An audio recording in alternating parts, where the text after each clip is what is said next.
¿Qué tal? ¿Cómo están?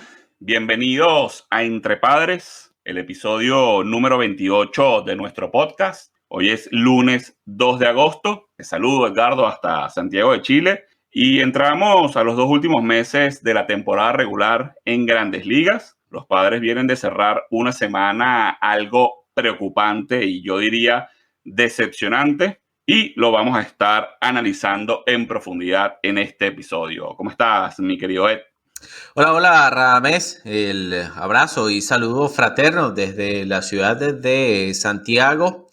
Y sí, qué semanita la que nos dieron los Padres de San Diego, tanto a nivel deportivo como a nivel dirigencial, que vamos a estar analizando entonces en esta entrega, la número 28 de nuestro podcast. Hablaremos de la preocupante y nueva lesión que sufrió el campocorto dominicano Fernando Tatis Jr., y además lo que deja, las secuelas, la resaca de los movimientos que hizo el gerente general del equipo, AJ Preller, además de estar revisando la previa para esta semana ante Atléticos de Oakland y Diamondbacks de Arizona. Esto es Entre Padres. Acompáñenos.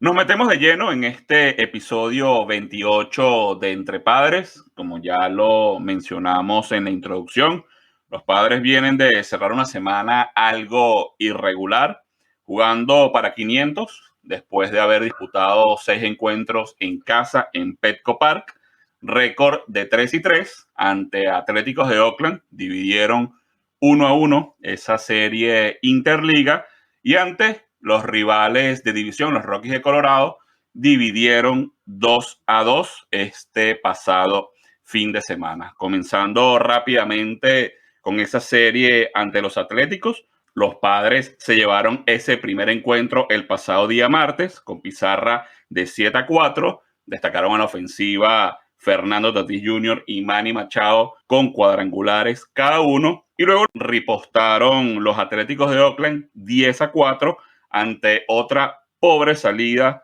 de Blake Snell. Edgardo, 4 entradas lanzó el zurdo, 7 carreras permitidas, 7 hits y 4 boletos. Ya va siendo hora de que el zurdo de los Padres de San Diego, que llegó en un cambio con los Reyes de Tampa Bay antes de comenzar la temporada, pues de ese paso al frente que los fanáticos y la gerencia y todo el mundo en San Diego está esperando, porque ha sido muy irregular, muy inconsistente la temporada hasta ahora de Blake Snell. De hecho, un tuit del colega Dennis Lin de The Athletic, que cubre a los Padres de San Diego para este medio, ese día, y yo lo actualicé con las actuaciones posteriores a Blake Snell, los Padres en 108 encuentros esta temporada, en 49 oportunidades, sus pitchers abridores no han completado los 5 innings. Y esto es bastante alarmante y por algo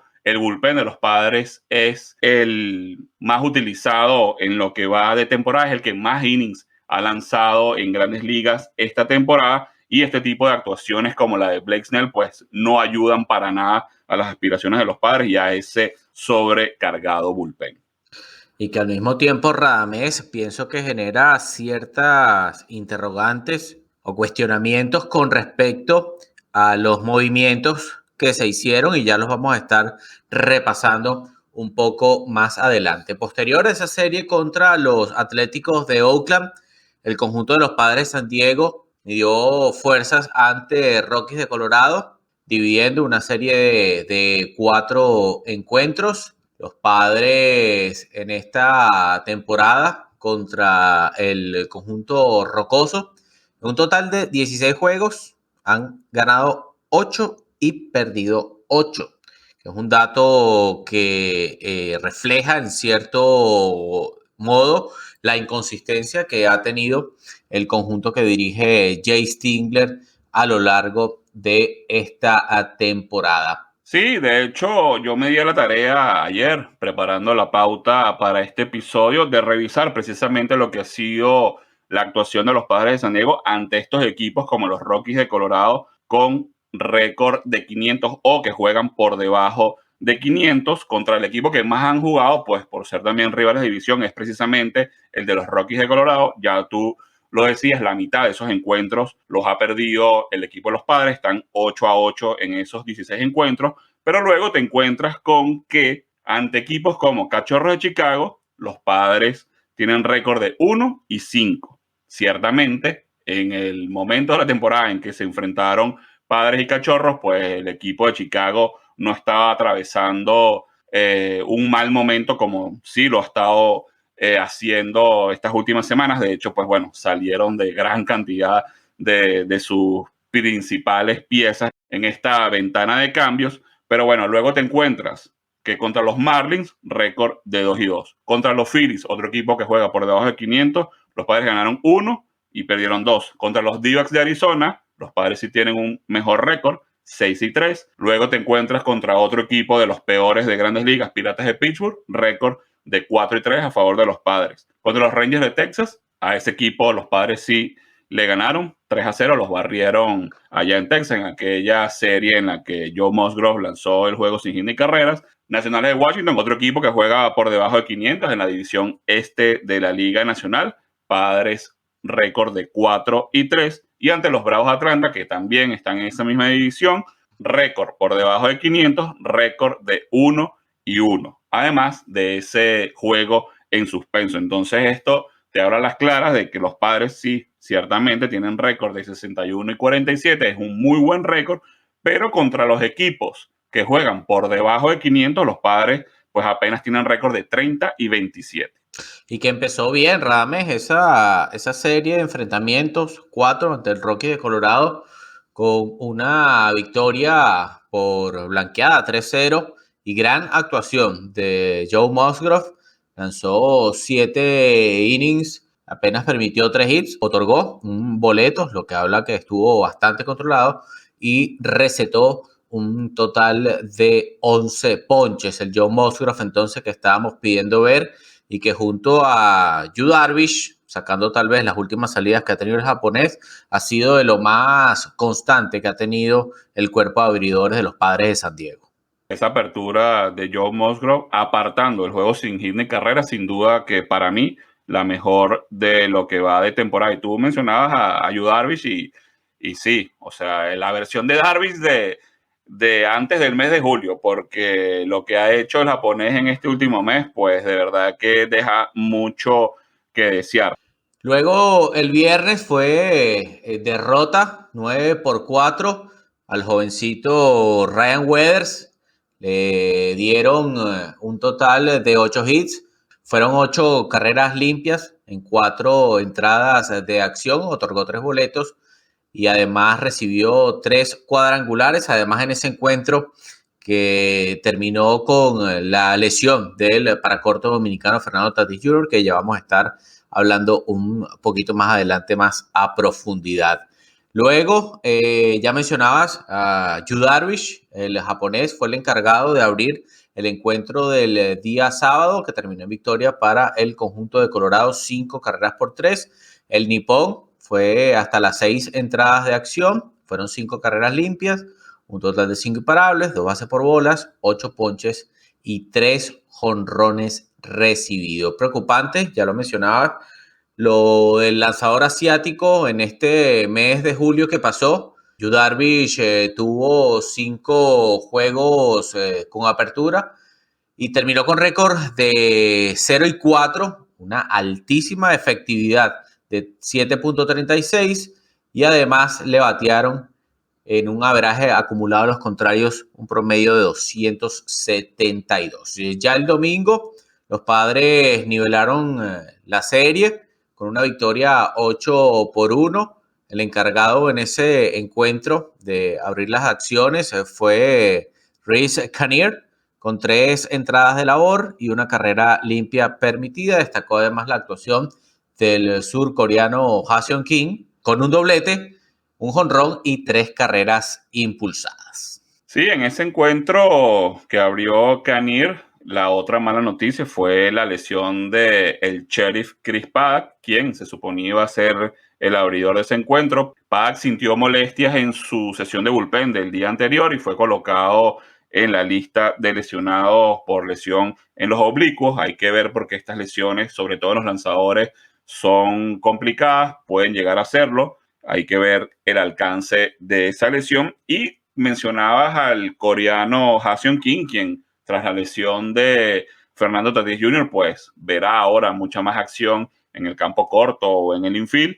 Y destacó, hablábamos en el episodio anterior, que había sido uno de los peloteros que en esta temporada pues había en cierta forma quedado a deber. Y tenemos que entonces hablar de esta nueva lesión de Fernando Tatis Jr., que aunado a esta mala o decepcionante actuación de los Padres en el terreno de juego, dividiendo la serie ante los Rockies de Colorado y ante los Atléticos de Oakland, pues ahora esto es un golpe además muy fuerte para las aspiraciones. Otra vez el niño se dislocó ese hombro izquierdo, esa lesión que ya es la tercera vez que le ocasiona problemas en la temporada, fue colocado en lista de lesionados.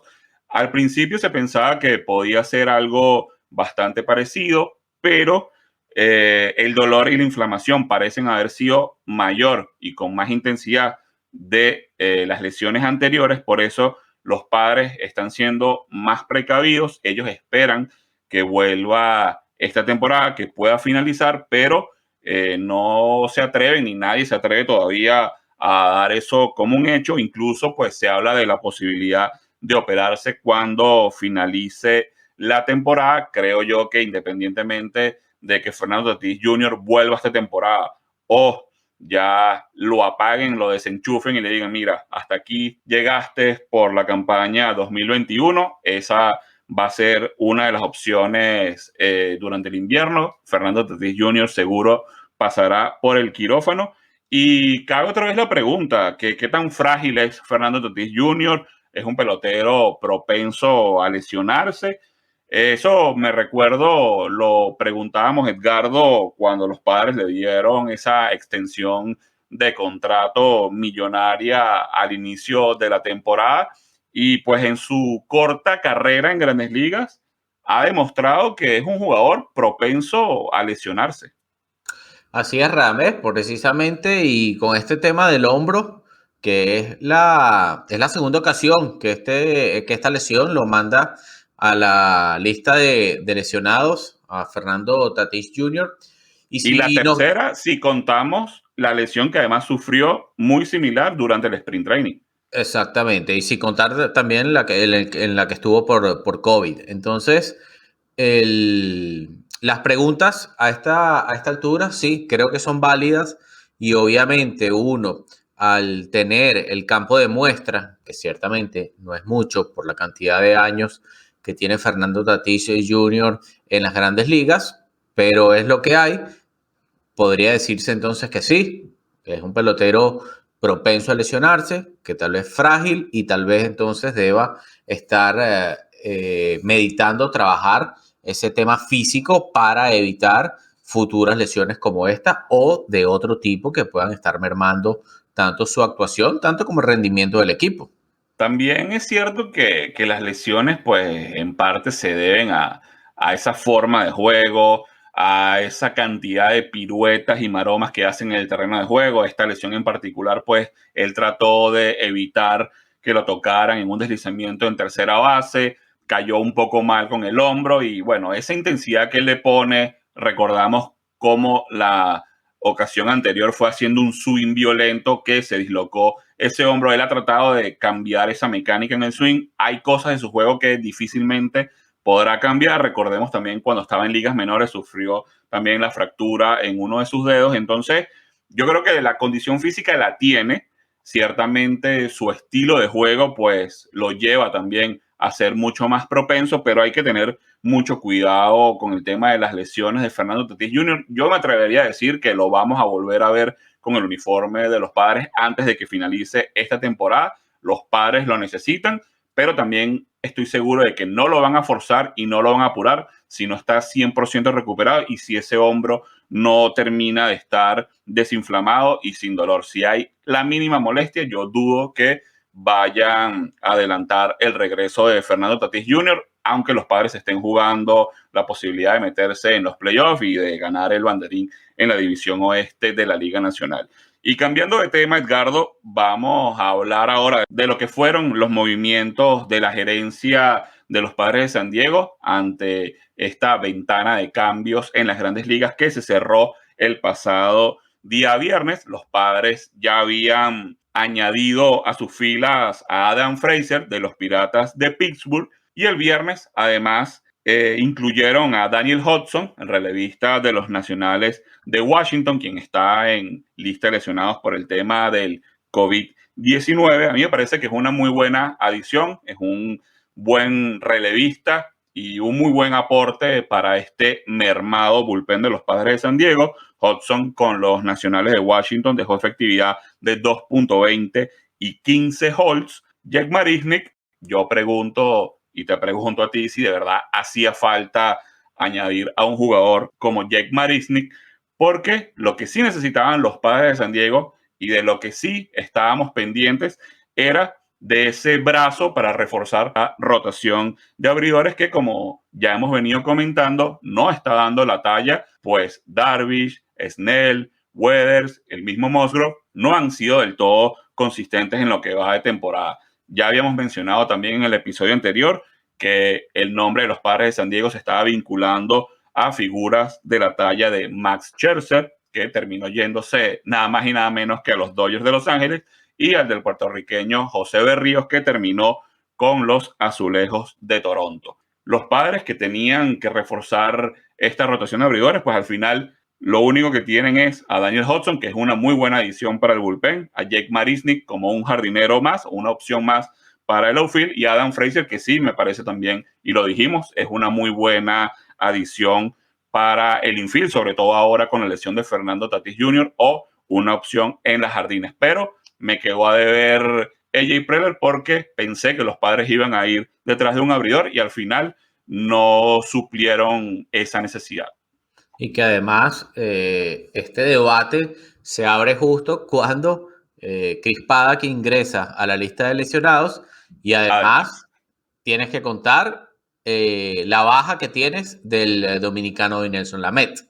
Sí, y es que, o sea, yo puedo entender que quizás el precio que pedían los Nacionales de Washington por un tipo de la altura y de la talla y la experiencia y recorrido de Max Scherzer era muy alto y quizás los Padres no estaban dispuestos a dar tanto Pero habían por opciones, él. Rames, habían opciones en el mercado. Claro, es que lo que yo digo y uno de mis puntos es, si tú estabas en cierta forma coqueteando con la idea de traer a Max Scherzer, con la idea de cambiar por José Berríos, entonces quiere decir que sí estabas buscando alguna opción de pitcher abridores. Y por ahí estaba John Lester, por ejemplo, un súper experimentado que podía haber sido una muy buena opción, termina yéndose a los Cardenales de San Luis. Kyle Gibson, también de los Rangers de Texas, termina pasando a los Phillies de Filadelfia y los Padres se quedaron entonces con la misma rotación. Tú me dirás, bueno, es que quizás lo que tienen en casa es mejor de lo que había por ahí. ¿Quiénes son entonces esos lanzadores que están en casa? Riz Canir, Miguel Díaz, porque Dinelson Lamet está lesionado. Se supone que puede volver en agosto, no sabemos en qué medida puede hacerlo el dominicano, si va a estar lo suficientemente recuperado para hacer que al final termina siendo una interrogante. Por supuesto, no sabemos si va a estar listo para engrosar la rotación de abridores o si lo puedes usar en el bullpen. Ryan Weathers comenzó muy bien la temporada, pero hay que recordar que es un novato y es normal que esté teniendo estas malas aperturas, que caiga en estos baches. Como dijimos ya al principio, Blake Snell tiene que dar un paso al frente. Yu Darvish tiene que salir también de este mal momento y dar un paso al frente, demostrar por qué los Padres de San Diego fueron y los buscaron antes de comenzar la temporada. Joe Musgrove ha sido quizás de lo más consistente en las últimas aperturas, pero también tuvo quizás un último mes entre junio y julio algunas salidas un tanto irregulares. Se vio muy bien este fin de semana ante los Rockies de Colorado, pero tú bien lo decías, ahora se suma la lesión de Chris Paddack. Entonces, los Padres, insisto, se habló de Scherzer, se habló de Berríos. ¿Qué tan cerca estuvieron de esos dos lanzadores? Al final no lo sabemos, pero no buscaste a ningún otro abridor y opciones había en el mercado. Entonces, para mí, la gerencia y AJ Preller, que ha sido y ha demostrado ser un gerente general muy agresivo, quedó a deber en este apartado. Ver entonces cómo van a repercutir estas adiciones y esos intentos, entre comillas, que se hicieron por estos mencionados lanzadores que decías. Y lo peor de todo es que, ya lo mencionabas, Scherzer terminó en el equipo rival, en uno de los directos por la división oeste, como Los Ángeles Dodgers, que se reforzaron bastante bien entonces con el lanzador derecho y además la adición de Trea Turner. Es que no solo no pudiste suplir esa necesidad, sino que además se te fueron al peor rival que podían irse. Y si hablamos también de los Gigantes de San Francisco, se reforzaron muy bien también con Chris Bryant, un bate probado y que va a darle mucho más profundidad a esa alineación de los Gigantes de San Francisco. Entonces, insisto, para mí estuvo muy bien la edición de Adam Frazier, estuvo muy bien también la de Daniel Hudson. Hay que esperar que se reincorpore a la acción luego de que supere entonces el coronavirus. Jake Marisnick de verdad me parece una buena opción, pero no creo que fuera del todo necesaria. Es una opción como bate derecho viniendo de la banca, es rápido, te ofrece velocidad en las bases como corredor emergente para robar, pero ya sabemos que el outfield de los Padres pues está bastante poblado. Está Tommy Pham, está Will Myers, está Trent Grisham, que está en un slump horrible, no le da un palo a nadie en este momento, pero también tienes ahora a Adam Frazier. Claro, no estabas contando con la lesión de Tatis Jr., pero Adam Frazier también era una opción para los jardines. Jurickson Profar es otra opción para los jardines. Entonces, ¿qué tan necesario era un jugador como Jake Marisnick? Yo de verdad tengo mis dudas. Hubiera preferido 1000 veces un abridor, sea quien sea, de poca monta, quizás no del nombre de rutilante como Scherzer o Berrío, pero un abridor más para esta rotación habría caído muy bien. Y bien, ya que hablábamos, Rames, de lo que hicieron en la ventana de mercados Gigantes de San Francisco y Dodgers de Los Ángeles, son precisamente estos dos equipos quienes siguen por encima de los Padres de San Diego en la división oeste de la Liga Nacional, el conjunto de la Bahía, con un récord de 66 y 39, la mejor marca del béisbol de las grandes ligas. Vienen de ganar 2 de 3, nada menos que a Dodgers de Los Ángeles, que les sirvió para ampliar un poquito la diferencia con respecto al equipo de Dave Roberts, y luego le ganaron también 2 de 3 en una serie interliga a los Astros de Houston. El conjunto de los Dodgers de Los Ángeles está en el segundo puesto con un récord de 64 y 43 a 3 juegos de la punta.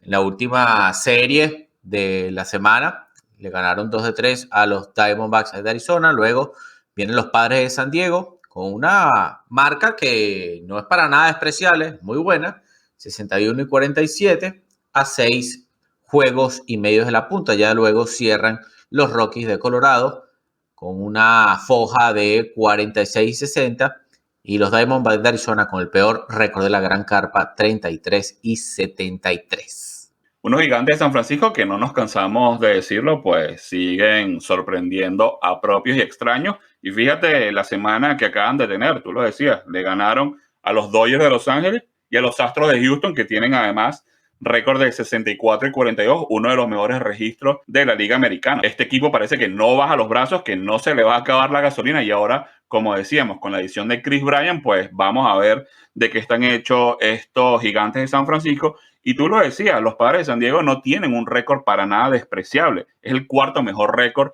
de la Liga Nacional. Es quizás injusto a veces criticar lo hecho por los Padres de San Diego. Lo hablábamos también en el segmento anterior, cuando nos referíamos a ese récord que tienen contra equipos por debajo de 500, pero es que además estas son las reglas del juego. Nadie contaba con que la división oeste de la Liga Nacional iba a ser tan competitiva. Sabíamos que los Dodgers iban a estar en la pelea, son los actuales campeones mundiales. Ahora con Max Scherzer y Trea Turner, pues este equipo creo que ahora es súper favorito, no solo para ganar la división, sino para repetir y llegar otra vez a la Serie Mundial. Pero estas son las reglas del juego. Si los Padres de San Diego estuvieran en la división este de la Liga Nacional, por ejemplo, con Mets, Phillies y Bravos de Atlanta, estarían cabalgando esa división y prácticamente ya con un pie en postemporada, pero les toca estar en esta división súper reñida, donde ya están a 6 juegos y medio de la punta de los Gigantes de San Francisco y tienen además por delante a los Dodgers de Los Ángeles. Y Edgardo, no hay que descuidar el comodín de la Liga Nacional, que en este momento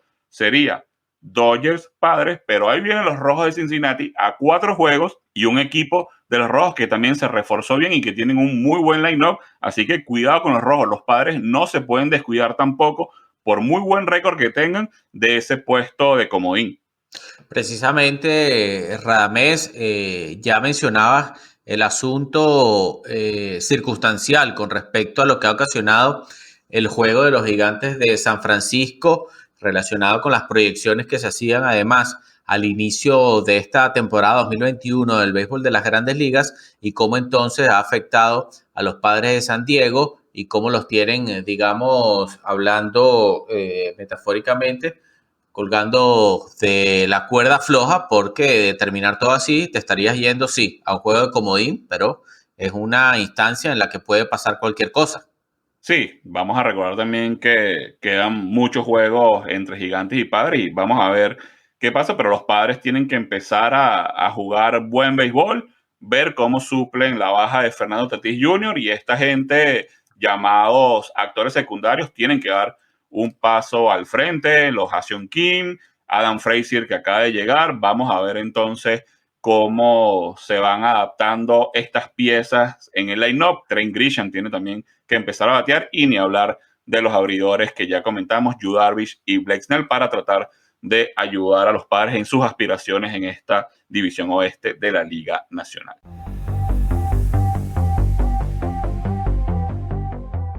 Continuamos con la entrega número 28 de Entre Padres. Radamés Figueroa desde la ciudad de San Diego, Edgardo Arellano quien les habla en Santiago de Chile. Vamos a hablar de lo que se viene para el conjunto sandieguino esta semana, que va a ser corta. Radamés en acción estará abriendo una serie de 2 encuentros, martes y miércoles, en Oakland ante el conjunto de los Atléticos, que ya mencionábamos y repasábamos lo que fue esa serie de la semana pasada contra el conjunto de los Atléticos de Oakland. Precisamente, ya mencionábamos que en esa cuarta serie interliga que disputaba el conjunto sandieguino, que se le ha dado bien los enfrentamientos ante los equipos de la Liga Americana, terminaron dividiendo 1-1, no han perdido serie en esta instancia contra la Liga Americana. En lo que va de campaña han sido 3 en total ganadas, 2 por barrida, recordemos, ante Texas y Seattle, y una 2-1 sobre los Astros de Houston. Los Atléticos de Oakland, Radamés, vienen de ganar una serie de 4 encuentros a los Angels en Los Ángeles, y además el segundo posicionado en el oeste de la Liga Americana con un récord de 60-47. Está a 4 juegos y medio del líder Astros de Houston. Para esa serie, los lanzadores que ya fueron anunciados por el conjunto de los Padres de San Diego serán Blake Snell y Joe Musgrove, quienes se estarían enfrentando, de acuerdo a la rotación, porque no ha sido confirmada todavía, a Sean Manaea y Frankie Montas por el conjunto de Oakland. Los Atléticos que además se reforzaron con el dominicano Starling Marte, así que va a ser una alineación y un line-up del equipo de Oakland reloaded con la adición del dominicano. Y si tú lo decías, una semana corta, los Padres están descansando el día de hoy, lunes, y luego de esta serie entre los Atléticos de Oakland, descansarán el día jueves para enfrentarse entonces a los Diamondbacks de Arizona, equipo contra el que los Padres tienen récord de 6-3 y no se pueden estar dando el lujo de pifiar otra vez como lo han hecho contra estos equipos de la parte baja de la tabla, dividir como lo hicieron con los Rockies de Colorado. En este caso no pueden dividir porque va a ser una serie de 3 encuentros, pero los Padres tienen que ganar sí o sí esa serie a los D-backs de Arizona, y si pueden barrer, mejor todavía. Unos D-backs que además esta semana, a partir de hoy, se están enfrentando en una serie de 4 ante los Gigantes de San Francisco y como todos esperamos, seguramente las Cascabeles de Arizona pasarán la escoba ante los Gigantes. ¿No, Edgardo? Es mucho pedir, es mucho pedir. Yo creo que sí, en este momento creo que es mucho pedir. Vamos a echar la ligadita para ver si el conjunto de Arizona hace tropezar a el conjunto de los Gigantes de San Francisco. Para esa serie, Radamés, se prevé que los lanzadores sean Weathers, Darvish y Blake Snell. Sin embargo, un asterisco quizás para el zurdo, ya que tendría 4 días de descanso y quizás el manager Jay Stingler opte por la opción de Riz Canir, como sucedió la semana pasada, o el mismo Miguel Díaz, entonces, para darle un día más de descanso al ex-Rays de Tampa Bay. Así es, vamos a ver cómo la juega el manager Jay Stingler. Es favorable el hecho de que tienen estos 2 días de descanso en la semana para reagrupar, analizar, ver qué opciones están por ahí. Weathers y Darvish seguramente estarán subiendo la lomita. Snell habría que ver, pero creo que sí, creo que Riz Canir o Miguel Díaz o algún otro, un juego de bullpen con Craig Stammen, el caballito de batalla de ese bullpen de los Padres, pues sería una opción para ese último encuentro ante los D-backs de Arizona. Bien, Edgardo, vamos despidiendo entonces este episodio número 28 de Entre Padres. Muchas gracias por acompañarnos una vez más y muchas gracias a todos nuestros oyentes por su amable atención. Nosotros nos vamos a estar entonces reencontrando la próxima semana en un nuevo episodio de Entre Padres. Siempre grato, siempre un placer, Radamés, conversar contigo de béisbol y de nuestros Padres de San Diego, y ya la expectativa entonces de lo que pueda ocurrir esta semana, y por supuesto estar hablando buenas noticias en nuestra próxima entrega de nuestro podcast. Un saludo y un abrazo fraterno, hermano. El abrazo también para ti, mi querido Ed. Esto fue Entre Padres. So long.